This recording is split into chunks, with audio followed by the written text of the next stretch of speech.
I am live with Kelly Hawkes, expert paralegal in Ontario. She works with a ton of landlords to help them deal with any tenant issues and stuff. Kelly actually also has a property management background. So my question today is best practices for landlords to manage their properties in the event they might need to work with a paralegal. Like, what is it, the type of stuff that you want to see from a landlord? Yeah, sure. First, I want to say I don't know if I'm an expert, Okay. but I have been doing this for over 10 years with 10 years of property management experience. So I guess I have a lot of experience. I don't know if anyone can really hold themselves out as an expert, but I do have a lot of experience in the landlord-tenant field.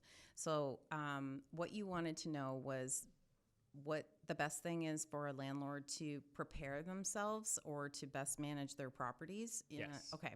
So from a legal perspective, what would be so helpful to someone if a landlord needed legal advice is records. Those are so important. Rent ledgers, really important.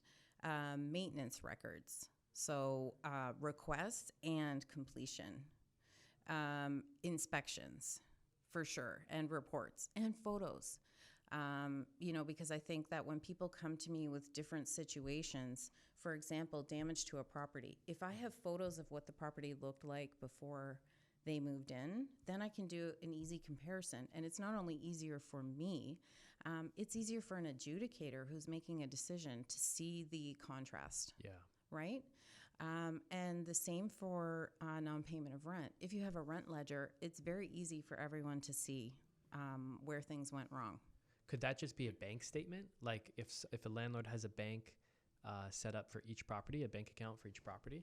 You could do it that way. Yeah. I mean, anything that shows what came in, what wasn't paid, when it was paid, because those are the things that are looked at. If there's a problem with persistent late payment, the 4 things they want to know is when it was paid, how much was paid, and when is the rent due. That's 3 things. There are 4 tests to that type of application, but if you have records, it helps everybody understand your position, and it sets you up for a successful application. Okay, and then with the photos, do these need to be signed and dated by the tenants, like when they moved in, or can it just be like the kind of photos you have and now here are the photos of the property? Yeah, I mean, anything, obviously, when you're looking at documents or photographs that you're going to use in order to assist you with a legal matter, it's considered evidence. So anything that has a date stamp on it is great. You don't have to get the tenant to sign the photos, but I do recommend, and I always teach this in my class, about a walkthrough. It's kind of like when you go rent a car.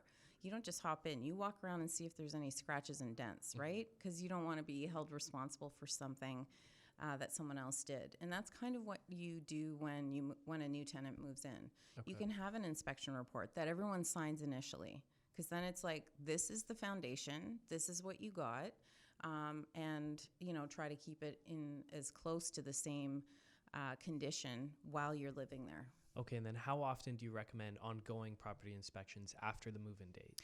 You have to be really careful because a lot of people, they get maybe overzealous about doing them regularly because they're concerned about what's going on at the property. But I think normal would be 2 to 3 times a year. Okay.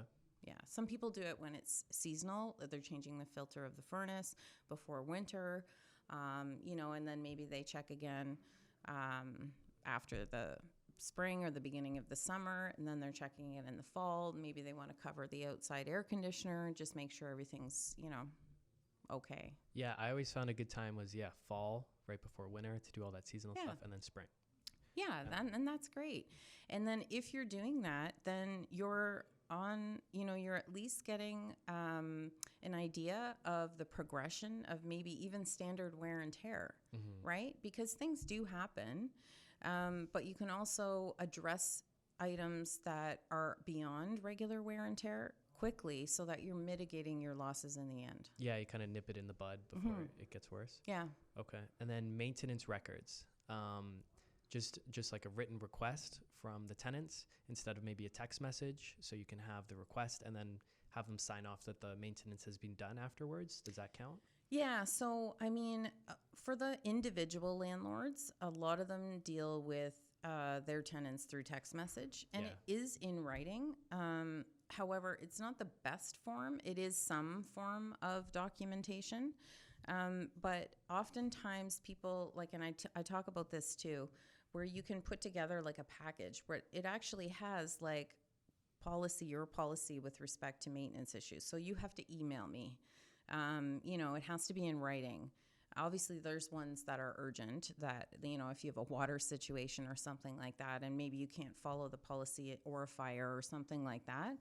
But for the most part, things should be emailed. It's better than text message. Okay. Yeah, like the toilet's running. I need you to come and fix the flapper or something like that. And then your response will be, I've called the plumber. They'll be here at such and such time. Or if you're able to do that yourself, then I'm on my way. I'll be there at this time. Okay. Yeah. Cool. Mm-hmm. Anything else that we can think of? I really just think that that's the bulk of it. And it always helps to be for the landlord to, even if they have a property management company, because there are some great property management companies out there. I find that what I'm seeing is there's a gap between the transparency of what's happening in some cases for the owner to the property manager, right? So I do advise that if a landlord does get a property management company helping them, that there's a sharing of the information. Because oftentimes the landlord isn't the one that I'm able to get the most information from, and it's their investment. They should know, right? So that's a big piece. And if your property management company is keeping all the records for you, that's great, but maybe ask them to do like end of the month report so you know what's going on. And then you can make the decision about whether or not you want to address these things formally or legally. Okay. Right? So, yeah. Just ask them to constantly send everything over, all documentation. Yeah, you could even have like a standard thing that says everything's okay, or there was an issue with the tenant. I went to the property. I did this. Like Yeah. some of them, I'm surprised that there's no transparency. Got it. And then I end up having to get the property manager in on a call with the landlord because the landlord can't answer the questions about their own investment. Yeah. Got it. Right? Okay. Yeah. Yeah. That's great advice. Yeah. Cool. Thanks, Kelly. Yeah, no problems.